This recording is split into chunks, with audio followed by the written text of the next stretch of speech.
I've never really felt so violated in my life and treated with such disrespect, because I try to treat everybody with as much respect as possible, because this is all what we need. We need love and compassion towards each other.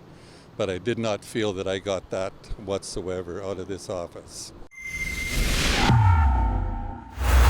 David Menzies for Rebel News here in Mississauga. And before I get to our story today, folks, if you can, please go to journalistdefensefund.com.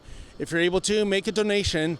We depend on you to pay our lawyers' bills, our security fees, in order that we may bring you the other side of the story. Well, I'm standing here with Denis Landry.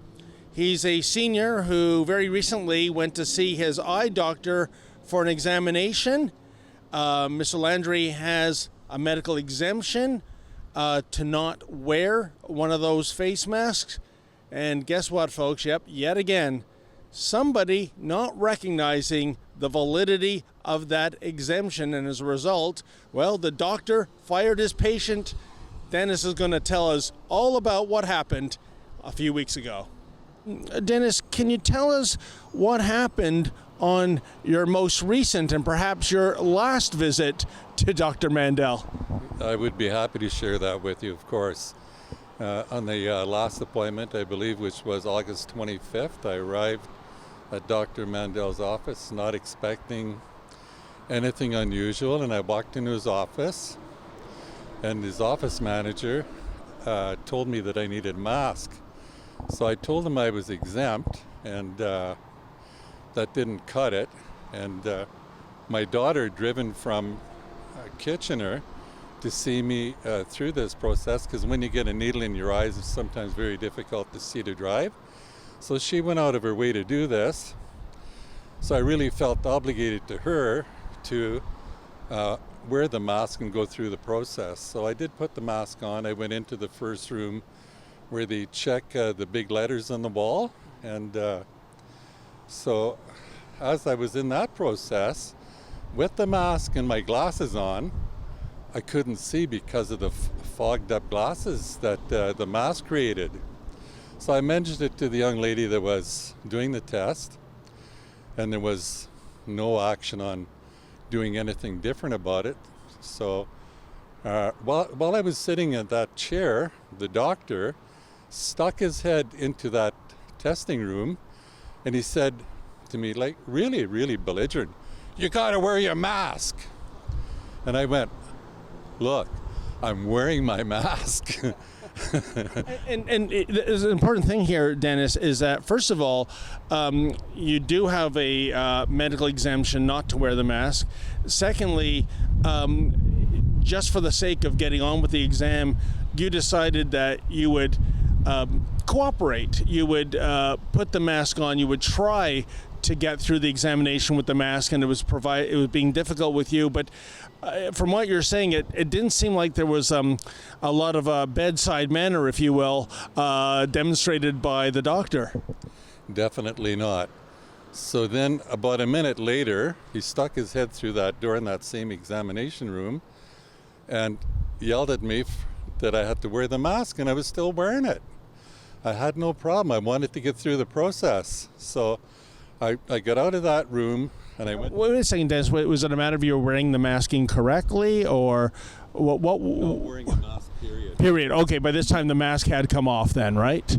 No, it hadn't come off. The mask was on till the next testing that I went to, where they take a picture of your eyes.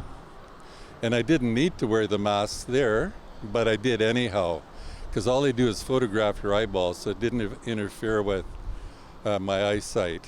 So I got through that.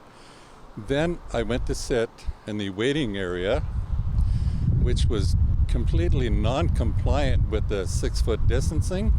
So I found a spot in the area where I probably had a 10-foot diameter space that I wouldn't be bothering anybody. So I took the mask off because I was really laboring with my breathing. And again, the doctor stuck his head in to the showroom. It's just about like he was gunning for him. He was looking for a fight. So the first thing he said to me is, "Dennis, I really want to work with you, but," and I went like, "But." So I just sat there, I put my mask on again, and now this lady comes and sits behind me, and we're shoulder to shoulder. I'm looking one way, she's looking the other way. So I said to him, "What's up with this? This isn't social distancing rules." He said, "Well, if you're breathing one way and she's breathing the other way," he said, "it's fine." Oh, that's a new one for me, and this is coming from a medical professional. It was Tuesday morning, I believe it was Tuesday, Monday or Tuesday.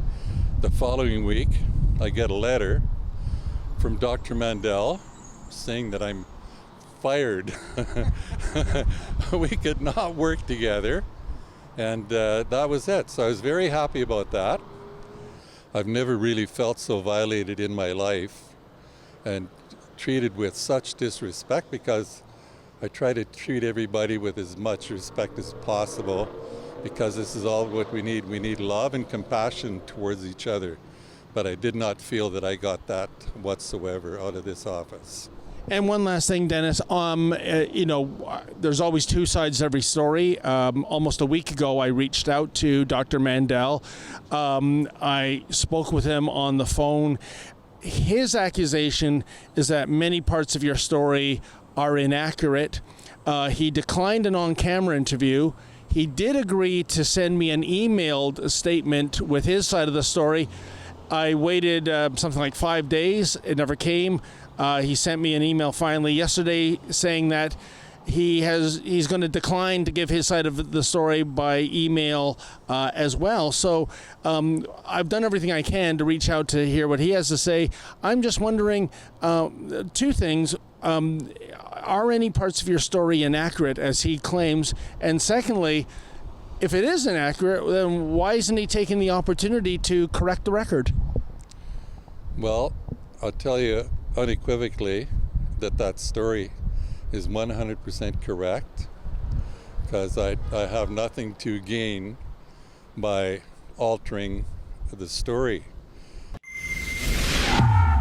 Hey folks, you know that Rebel News loves to bring you the other side of the story, but sometimes we rack up a few bills. Sometimes it's bodyguard fees, other times it's lawyers' bills.